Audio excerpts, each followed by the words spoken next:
Itong pull request o PR sa DevOps. So, itong pull request daw is yun yung way para ka mag-change, mag-review, at mag-merge ng code. So, yun yung way na gagamitin mo kung gusto mong i-change, gusto mong mag-review, or kung gusto mong pagsamahin yung mga codes yun. Sa DevOps yun ang ginagamit. Yung tatawag nilang pull request o PR. So, nakaka-apekto rin yung number of pull request. Kasi naapektuhan nun yung schedule ng project. Kung mas marami yung pull request, mas matagal matatapos yung project. So, yun yung dapat nalalaman din natin. Common na yun.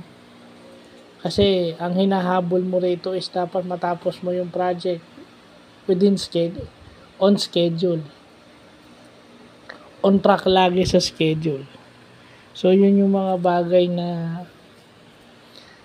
dapat pag maraming PR yan, kino-consider mo rin dapat yung bilang yan, yung count, kung makaka-apekto sa project schedule. So, yun lang po.